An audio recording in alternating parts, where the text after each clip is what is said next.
Сәлем достар, қалдарыңыз қалай? Бүгін құрғақ және қалыпты теріге арналған қаймақ маскасын жасаймыз. Ол үшін бізге бір жұмыртқаның сары уызы керек. Сары уыз беттегі әжімдерді тегістеуге және азайтуға көмектеседі. Ол сонымен қатар құрғақ теріні ылғалдандырады. Сары уыз өлі жасушаларды тазартады және теріні тегістейді.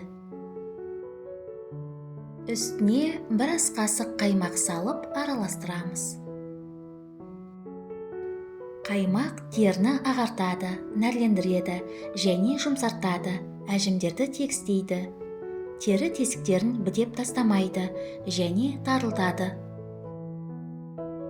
Маска негізіне сәбіз шырынын немесе сәбіз целлюлозасын қосамыз. Ол үшін сәбізді майда күштен өткіземіз.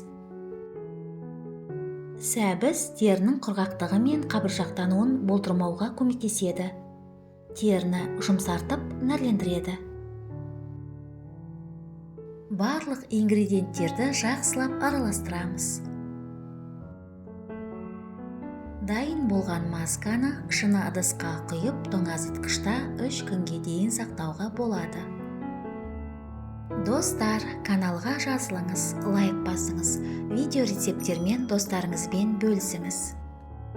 Дайын болған масканы күнделікті бетіңізге, мойныңызға жағып 30 минутқа қалдырамыз. Содан кейін қалған масканы жылы сумен жуамыз. Бұл қаймақ маскасы қалыпты теріге өте қолайлы.